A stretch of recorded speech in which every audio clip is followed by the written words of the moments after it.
Hello everyone and welcome back to LewisFiction and another episode of the Spectacular Spider-Man Season 4. If you are new around here and you have not seen Season 3 or any of the episodes in Season 4, I recommend you go back and watch them first before watching and catching up with this episode. But without further ado, here is the episode. Episode 10, Secrets. We kick off this episode from inside Riker's prison. We cut to Montana's cell, where he holds the piece of tech that got ripped from Mysterio's suit in the previous episode. He fiddles around with it for a bit, until he makes himself disappear using Mysterio's cloaking mechanism. Guards walk past his cell, and realize that he's missing. They break open the cell, when Montana punches them both, knocking them out. He uses their keycards to unlock other cells, and when the other officers around the prison realize the extent as to what's happening, most of the villains have already been set free. The lockdown mode is too late to be engaged, as the villains have run rampant throughout the prison. Quentin Beck, Montana, Ox, Fancy Dan, Puma, Matt Gargan, Rhino, Silvermane, Vulture, and of course, Dr. Otto Octavius. However, as the commotion unfolds, Tombstone remains seated in his prison cell and puts his feet up and smiles. It's all come crashing down. He knows there's nothing left for him outside the prison. Why not instead watch the world burn? We cut to Peter and Gwen. As the explosions around them can be heard, we're cut up to the end of the last episode as the rubble is falling onto Peter and Gwen. Peter's frozen in time. He could either move Gwen out of the way, but risk the lives of the others around him, or reveal his identity to the one person who shouldn't know, and save the other people too. Ultimately, with great power comes great responsibility, and the overwhelming urge to do the right thing takes over, as Peter webs a net for the falling rubble to land on above them. The civilians scramble, as Gwen stares him down directly. It all makes sense. But at the same time, a very different side of Peter Parker's life has been flung wide open. What did she just witness? She thinks back to all the times that Peter had straight up left, or disappeared without a reason. It was all because of this. Peter sees her reaction. Before he or Gwen could say anything to each other, another piece of rubble flings their way. Peter grabs Gwen and launches both of them out of the way.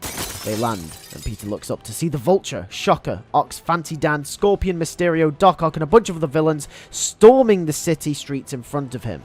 Heart pounding, sweat dripping, eyes shuddering, hoping all this is a dream, Peter stops and thinks, how?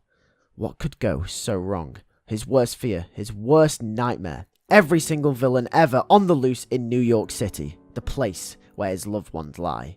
And stood next to him, the girl he loves, the girl that he loathes he had a normal life with. But right now, it's life or death. It's survival. Peter says to Gwen that there's no time to explain. He gets her to hop on his back as he swings off into the distance. As he's swinging, he's frantically trying to change into a Spider-Man outfit. He manages to just slip a mask on so no one else can see him. He puts Gwen down far away and tells her to stay safe. He won't let her get hurt. Gwen, slightly annoyed but also doesn't even know how to react, watches on as Peter swings on into the distance, into battle. We cut to Hammerhead, who looks out of his office window and sees the destruction caused by some of the inmates of Rikers Island. He will mutter to himself and say, so it begins, as Martin Lee approaches him. He says that the boss says it's a delightful surprise. Hammerhead agrees, saying it's a welcoming one. He says to get on the phone. Some of these could be used to them. Martin Lee says he's right on it. Hammerhead smiles, as we cut back to Peter, who begins fighting the villains. First he lands on top of Vulture, in which they have a funny interaction between the two of them. Peter tries to rip straight through Vulture's jet engine, and realizes it doesn't work, until he is attacked by Doc Ock from behind. He says it's nice to see him again, and Spider-Man tries to break free, but it's no use. Ock is finally set free on New York once again. Spider-Man kicks Ock in the face and leaps back. Next he gets whipped by a long green tail as Scorpion, aka Matt Gargan, announces himself, saying he's back for revenge. Slowly but surely, a few of the villains from Rikers appear in front of him. At least Spider-Man has one advantage on his side.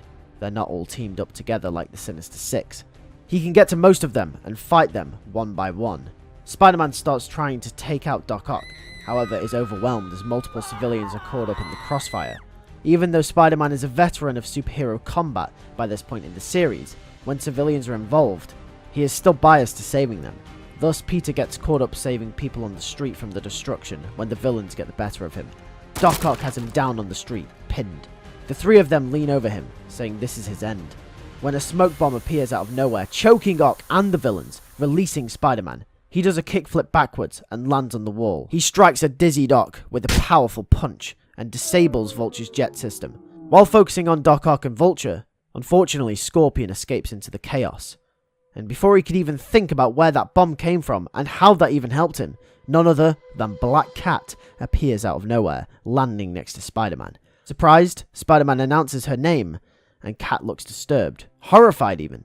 She tells Spider-Man that she needs to brief him on the situation. We cut to a scene with Black Cat and Spider-Man on top of a building away from the commotion.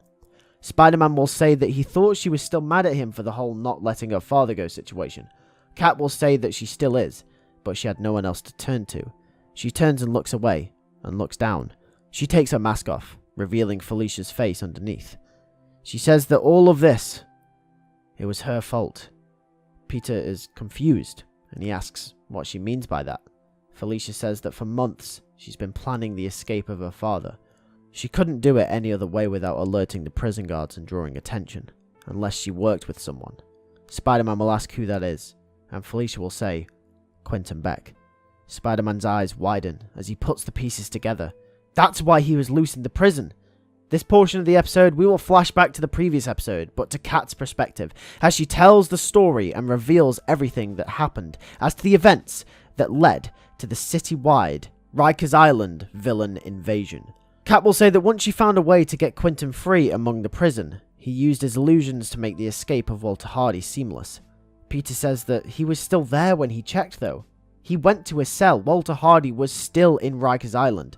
Kat says that was Mysterio too. He used illusion tech to fool the prison guards as to thinking he was still there. In return, she promised to pay Quentin $50 million worth of high-end jewelry. Kat goes on to say that she doesn't know, but whatever happened caused all this. Peter is furious. He says not only did she work with one of his greatest and most dangerous supervillains, but she actively broke out her father, the man who killed Uncle Ben. Peter asks where Walter Hardy is. Felicia says somewhere safe, somewhere where no one can hurt him ever again. Even you. Peter shouts saying, hurt him! He caused Peter so much pain over the last few years, and because of him, his uncle isn't alive. Felicia shouts back, saying this is the one reason she didn't want to ask for his help, because she knew that he'd only care about the fact that her father is finally free.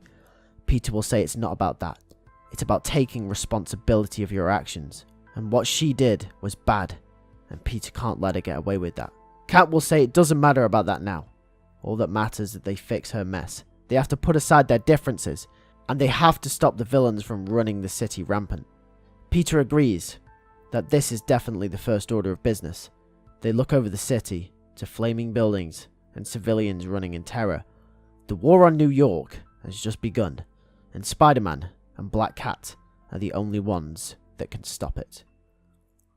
Hopefully you guys enjoyed this episode of Spectacular Spider-Man. That is episode 10.